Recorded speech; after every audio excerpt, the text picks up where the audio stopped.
Hello, Americans. This is Bill Saxophone Clinton. And I did not have sexual relations with that woman.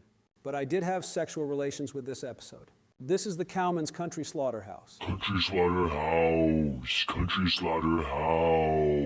Moo.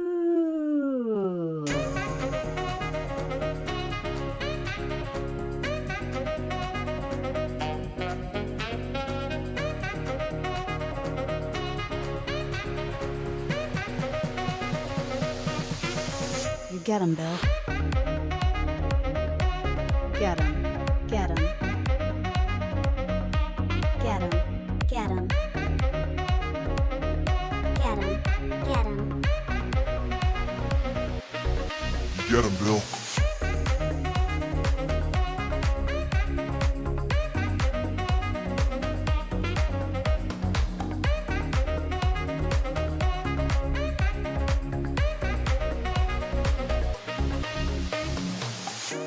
I don't deny there's some strange evolutionary process going on, but mankind won't be destroyed. The fact that you and I are working here today is evidence of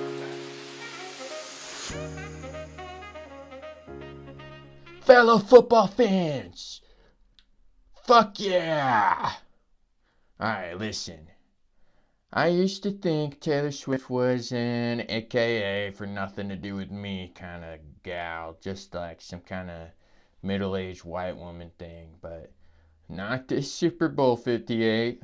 Oh, because, listen, boys, it's legal for us to crack open some cold ones and take smoke, some cigs, and chew on them nails till they bleed, okay? Stuff that we am about, alright? We're taking back our real American patriots. What's more American than turning your private jet around so you can sit in the booth for the big game, the huge game? Alright, listen. I was on a private jet once, okay? It was with Chris Farley when he was on his way to audition for Shrek, which is a true story. Anyways, I kept telling him there was no shot he wouldn't get that role, since it was just for a stupid movie about an ogre. And the lesson there, folks, is that sometimes you're just wrong. But even still, you rock on. And you can say that about myself and about, the bets that I placed during the Super Bowl. Everything on the 49ers. Needless to say, this episode is going to be heavily sponsored. But not like the Super Bowl. Okay, a little bit leaning more towards a lot. Like the Super Bowl. But enough about me and how I need money. Bad. Let's talk about the big script. Alright. First off, everybody's getting it wrong. You got to see it from this point of view. My own. There's the Chiefs. A team that heavily lacks in the Keef. Going against the 49ers, who severely underserve the beef. These are market terms, you see. Okay, so what do? You gotta introduce a wild card element, T-Swift. Now that the camera spends half its time on the Jumbotron, it creates a distraction. Allows for discreet deals. The Chiefs win another game. Tom Brady undergoes cybernetic joint replacement surgery. He comes back and becomes the Chiefs quarterback. Also, they made him so he lives forever. Alright. And then the Chiefs proceed to win every Super Bowl with Tom Brady as the Chief. See, the Super Bowl I wasn't just watching. I was observing. With a microscope right up to the screen. It made it very hard to see.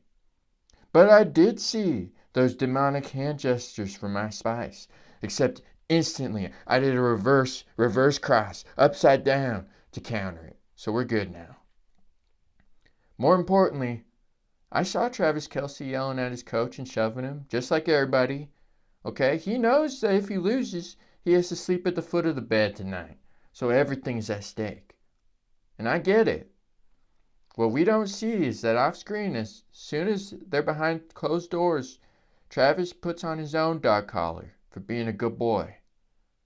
And hell, I know that players yell at their coach, all right? I even had a dossier of 97 NFL players who can attest to the fact that not only have they yelled at their coaches, they've threatened to kill them in their sleep. That's sports, baby. It's not politics.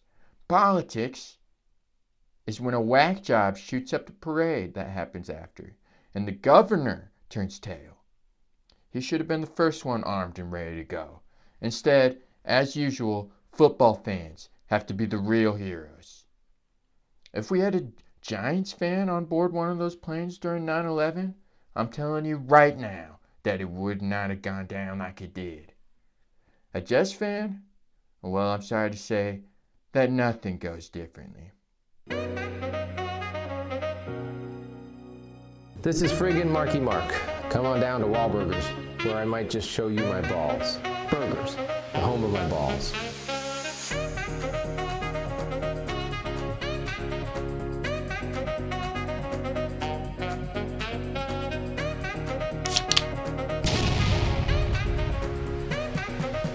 Did you hear that?